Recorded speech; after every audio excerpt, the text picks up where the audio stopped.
Hello guys, അങ്ങനെ മലപ്പുറം വിശേഷം part 2 ആണിത്. ഞാൻ തിരൂരിൽ നിന്ന് നേരെ ഇത്തവണ കോട്ടയ്ക്കലേക്കാണ് പോയിക്കൊണ്ടിരിക്കുന്നത്. ഒരു ദിവസം തിരൂരും ഒരു ദിവസം കോട്ടയ്ക്കലാണ് ഞാൻ പ്ലാൻ ചെയ്തത്. കോട്ടയ്ക്കൽ എൻ്റെ കസിനുണ്ട്, എൻ്റെ വല്യമ്മയുടെ മോള് സൊച്ചേച്ചി. അപ്പോൾ സൊച്ചേച്ചിയുടെ വീട്ടിലേക്കാണ് ഞാൻ പോകുന്നത്. സൊച്ചേച്ചിനെ ആദ്യക്കുട്ടനെ സജ്ജി എണ്ണയും കാണാൻ വേണ്ടിയിട്ട്. പിന്നെ എനിക്ക് അവിടെ വേറെ പരിപാടിയൊന്നുമില്ല, എന്തായാലും അവിടെ ചെന്നായില്ല. അപ്പോൾ പിന്നെ ആദ്യക്കുട്ടിയുടെ അടുത്ത് ഒരു ദിവസം നിന്നിട്ട് പോരാമെന്ന് വിചാരിച്ചു. ഇനിയിപ്പോൾ എപ്പോഴാണ് വരിക എന്താണെന്ന് നമുക്ക് പറയാൻ പറ്റില്ലല്ലോ. അപ്പോൾ ഞാൻ ചെല്ലുമ്പോൾ തന്നെ എനിക്ക് ചെറിയൊരു പരിപാടി ഉണ്ടായിരുന്നു. എനിക്കൊരു പാഴ്സൽ അയക്കാൻ ഉണ്ടായിരുന്നു ഒരു സ്ഥലത്തേക്ക്. അപ്പോൾ അതിന് വേണ്ടിയിട്ട് സൊച്ചേച്ചിനോട് ഞാൻ റെഡിയായിട്ട് നിൽക്കാൻ പറഞ്ഞിട്ടുണ്ടായിരുന്നു. അങ്ങനെ ഞാൻ ബാലനങ്കിളിനായിട്ട് കുറേ കത്തി വെച്ച് ഞാൻ അവസാനം സൊച്ചേച്ചിയുടെ വീട്ടിലെത്തി. ഇതാണ് കേട്ടോ എൻ്റെ സൊച്ചേച്ചിയുടെ വീട്. അങ്ങനെ ബായത്തിന് സൊച്ചേച്ചി കുളിച്ച് റെഡി നല്ല സുന്ദരി കുട്ടിയായിട്ടൊക്കെ നിൽക്കുമായിരുന്നു. പറയുമ്പോൾ ചേച്ചിയാണെങ്കിലും കണ്ട അനിയത്തിയായിട്ട് തോന്നുന്നു കേട്ടോ. പക്ഷേ 8 വയസ്സുള്ള കുട്ടിയുടെ അമ്മയാണ് ഗൈസാണ് നിൽക്കുന്നത്. വീഡിയോ എടുക്കുന്നുള്ള ഒരു ഐഡിയ സൊച്ചേച്ചിക്ക് ഉണ്ടായില്ല. പിന്നെ മെനക്ക് നിൽക്കുന്നതുകൊണ്ട് അധികം ചീത്തയൊന്നും ഞാൻ കേട്ടില്ല. അങ്ങനെ ഞാനും സൊച്ചേച്ചിയും കൂടെ നേരെ കോട്ടയ്ക്കലേക്ക് വിട്ടു. നമ്മൾ ബേക്കറിയിലേക്കാണ് പോകുന്നത്. അപ്പോൾ എനിക്ക് ചെയ്യാനുള്ള പണി എന്താണെന്ന് വെച്ച് കഴിഞ്ഞാൽ, എനിക്ക് ജർമ്മനിലൊരു ബെസ്റ്റ് ഫ്രണ്ട് ഉണ്ട്. പുള്ളിയുടെ വീട് ഡൽഹിയിലാണ്.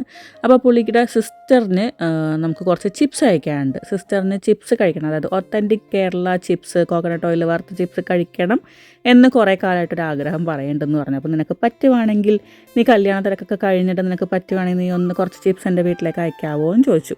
പിന്നെന്താ, എനിക്ക് അത്രയും ഇഷ്ടമുള്ളൊരു ഫ്രണ്ടാണ്. ഫ്രണ്ടിൻ്റെ വൈഫും ഞാനും ഒക്കെ ആയിട്ട് ഭയങ്കര കമ്പനിയാണ്. So why not. അതുകൊണ്ട് ഞാൻ ഓർത്ത് ഇവിടെ നിന്ന് തന്നെ അങ്ങ് ചെയ്തേക്കാം. ഇനി നാട്ടിൽ ചെല്ലുമ്പോഴേക്കും ഇനി ഞാനൊരു 5 ദിവസം കൂടുതൽ തിരിച്ച് പോകാനായിട്ട്.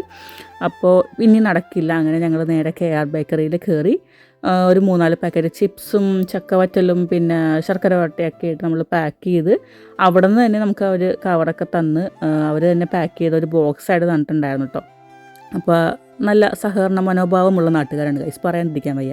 എല്ലാം കഴിഞ്ഞെത്തിയപ്പോഴേക്കും നമ്മുടെ കൊറിയറിൻ്റെ ടൈം കഴിഞ്ഞിട്ടുണ്ടായിരുന്നതുകൊണ്ട് ഞങ്ങൾ നേരെ ആദ്യക്കുട്ടൻ്റെ സ്കൂളിലേക്ക്. എവിടെ നിന്നൊന്നും അറിയില്ല, അവൻ എന്നെ കണ്ടത് ഓടി വന്ന് എന്നെ കെട്ടിപ്പിടിച്ചിട്ടുണ്ടായിരുന്നു. പിന്നെ അവനെ സ്കൂളിൽ നിന്ന് പിക്ക് ചെയ്ത് അവൻ്റെ ടീച്ചറിനോടൊക്കെ പറഞ്ഞിട്ട് നമ്മൾ പിക്ക് ചെയ്ത് നമ്മൾ നേരെ വീട്ടിലേക്ക് പോകാമെന്ന് വിചാരിച്ചു. സ്കൂളിൽ പോകാൻ പുള്ളിക്കൊട്ടും താല്പര്യം ഉണ്ടായില്ല. പിന്നെ ഞാൻ വന്ന് ഉച്ചയ്ക്ക് പിക്ക് ചെയ്യുന്നുള്ളൊരു ഒറ്റ കരാറിലെ ആൾ ലഞ്ച് എടുക്കാണ്ട് സ്കൂളിലേക്ക് പോവുക ചെയ്തു. അപ്പോൾ ഞങ്ങൾ നേരെ പോകുന്ന വഴിക്ക് അവൽ മിൽക്ക് കുടിച്ചിട്ട് പോകാമെന്ന് വിചാരിച്ചു. അപ്പോൾ ഒരുപാട് റീൽസിൽ VH അവൽ മിൽക്ക് കണ്ടിട്ടുണ്ട്. എന്താണ് ഇതിൻ്റെ പ്രത്യേകത എന്നറിയാനായിട്ട് ഞങ്ങൾ VH അവൽ മിൽക്ക് കുടിക്കാനായിട്ടാണ് പോയത്. കോട്ടയ്ക്കൽ ഭയങ്കര ഫേമസ് ആയിട്ടുള്ള അവൽ മിൽക്കിൻ്റെ ഷോപ്പാണിത്. പണ്ടൊരിക്കൽ സജീവനാണ് ഞങ്ങൾക്ക് ആദ്യമായിട്ട് അവൽ മിൽക്ക് മേടിച്ചു തന്നത്. അതുപോലെ സൊച്ചേച്ചിനാണ് ആദ്യമായിട്ട് അവൽ മിൽക്ക് ഉണ്ടാക്കി തന്നത്. പിന്നെ കൂടെ ഞങ്ങൾ ഇതിൻ്റെ ഫാനായിട്ടുണ്ടായിരുന്നു. അപ്പം ഞാൻ ഇവിടുത്തെ നോർമൽ അവൽ മിൽക്ക്, സ്പെഷ്യൽ അല്ലെങ്കിൽ നോർമൽ അവൽ മിൽക്ക് കുടിക്കാനായിട്ട് വന്നത്. പക്ഷേ ഒരുപാട് സ്പെഷ്യൽ അവൽ മിൽക്ക് ഉണ്ടായിരുന്നു കേട്ടോ. നട്ട്സ് ഉള്ളതും നട്ട്സ് ഇല്ലാത്തതും ഐസ്ക്രീം ഉള്ളതും ഒക്കെ. അപ്പോൾ ആദ്യം സജ്ജീകരണം ഓൾമോസ്റ്റ് ഇവിടുത്തെ എല്ലാം കുടിച്ചിട്ടുണ്ട്. സൊച്ചേച്ചിക്ക് കുടിക്കാൻ വലിയ താല്പര്യമില്ലെന്ന് പറഞ്ഞിട്ടുണ്ടായിരുന്നു. പക്ഷേ സൊച്ചേച്ചിനോട് ഒരുപാട് പറഞ്ഞു, നീ എന്തെങ്കിലും സ്പെഷ്യൽ എടുക്കുന്നു. പക്ഷേ എനിക്ക് വേണ്ട, എനിക്ക് ആ ഒരു റിയൽ ആയിട്ടുള്ള അവൽ മിൽക്ക് തന്നെയായിരുന്നു വേണ്ടത്. എന്നാലും സൊച്ചേച്ചി പറഞ്ഞ എന്നിട്ട് ഐസ്ക്രീമും കൂടി ഇടിച്ചാണ് എനിക്ക് തന്നിട്ടുണ്ടായിരുന്നത് കേട്ടോ.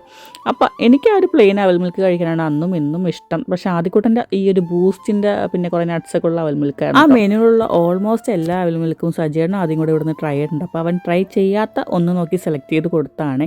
അങ്ങനെ ആദ്യക്കൂട്ടൻ ഒരു സൈഡിൽ നിന്ന് അത് കുടിക്കുമ്പോൾ ഞാനിവിടെ എൻ്റെ സൈഡിൽ നിന്ന് അവൽ മിൽക്ക് എൻജോയ് ചെയ്യുന്നത്. അപ്പോൾ സൊച്ചേച്ചിനോട് ഇടയ്ക്ക് ചോദിക്കുന്നത് കടങ്ങാനും മേടിച്ചാൽ പോരായിരുന്നു, കുറേ നട്ട്സൊക്കെ ഉണ്ടാവുമായിരുന്നു. പക്ഷേ ഇല്ല കേട്ടോ ഗൈസ്, എനിക്ക് ആ ഒരു റിയൽ അവൽ മിൽക്ക് തന്നെയാണ് എപ്പോഴും ഇഷ്ടം. അതുകൊണ്ടാണ് ഞാൻ അത് തന്നെ ചൂസ് ചെയ്തത്. പക്ഷേ അടിപൊളി അവൽ മിൽക്കായിരുന്നു, എനിക്ക് ഭയങ്കര ഇഷ്ടപ്പെട്ടിട്ടുണ്ടായിരുന്നു കേട്ടോ. അങ്ങനെ അവൽ മിൽക്ക് കുടിച്ച് വേറെ ഒന്നും നോക്കാണ്ട് നമ്മൾ നേരെ വീട്ടിലേക്ക് പോകുന്നു. അപ്പോൾ ഈ പെട്ടി നമ്മുടെ കയ്യിൽ ഇങ്ങനെ സുരക്ഷിതമായിട്ട് ഇരിക്കുകയാണ്. പിറ്റേ ദിവസം വരെ ഞങ്ങളുടെ കയ്യിലുണ്ട്. അങ്ങനെ ആദ്യക്കൂട്ടം അതെടുത്ത് വീട്ടിലേക്ക് പോവാണ്. നമ്മളിതുവരെ ലഞ്ച് കഴിച്ചിട്ടുള്ള, ഇനി വീട്ടിൽ ചെന്നിട്ടാണ് ഞങ്ങൾക്ക് ലഞ്ച് കഴിക്കാനായിട്ട്. അവരും കഴിച്ചിട്ടില്ലല്ലോ.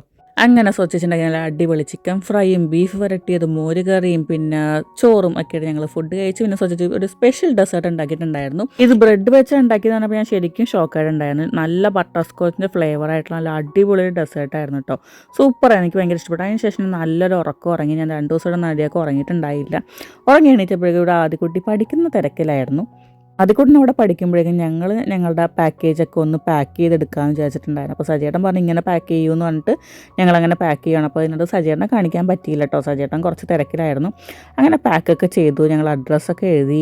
അപ്പോൾ നോർത്ത് ഇന്ത്യൻ അഡ്രസ്സായിരുന്നു. അപ്പോൾ നല്ല രസമായിരുന്നു എഴുതാനായിട്ട്. നമ്മൾ ആദ്യമായിട്ടാണല്ലോ അങ്ങനത്തെ അഡ്രസ്സൊക്കെ എഴുതുന്നത്.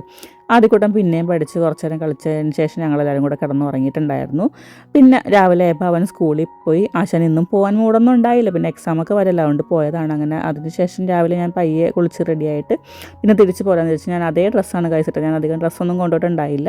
അങ്ങനെ സൊച്ചേച്ചി എൻ്റെ കൂടെ വന്ന് ഞാൻ പോകുന്ന വഴിക്ക് സൊച്ചേച്ചി അത് പോസ്റ്റ് ചെയ്തോളാം എന്ന് പറഞ്ഞിട്ടുണ്ടായിരുന്നു കൊറിയർ. അതിനുശേഷം ഞാൻ വീട്ടിലേക്ക് തിരിച്ച് പോകുന്നു. പിന്നെ നല്ലൊരു ഉറക്കമൊക്കെ ഉറങ്ങി എങ്ങനെയൊക്കെ ഞാൻ വീട്ടിലേക്ക് തിരിച്ചെത്തിയപ്പോൾ അതിൻ്റെ തൃപ്പൂണിത്തുറയാണ് കേട്ടോ. പോകുന്ന വഴിക്ക് പള്ളിപ്പെരുന്നാളായിരുന്നു. അപ്പോൾ അതൊക്കെ ഇങ്ങനെ ജസ്റ്റ് കണ്ടുകൊണ്ട് പോവുകയാണ്. അങ്ങനെ നല്ല അടിപൊളിയായിട്ടുള്ള കോട്ടയ്ക്കലും മലപ്പുറം എൻ്റെ ട്രിപ്പ് കഴിഞ്ഞു. ഒരുപാട് നാളായിട്ട് ആഗ്രഹിക്കുകയായിരുന്നു ഇങ്ങോട്ടൊക്കെ വന്നം. എല്ലാവരെയൊക്കെ ഒന്ന് കാണണം, ഈ അമ്പലത്തിലും പള്ളിയിലൊക്കെ ഒന്ന് പോകണമെന്ന്. അങ്ങനെ അതൊക്കെ നടന്നിട്ടുണ്ടായിരുന്നു ഗൈസ്. അപ്പോൾ അത്രയൊക്കെ തന്നെ ഉള്ളൂ. ഇനി അടുത്ത വീഡിയോയിൽ കാണാം. ബൈ.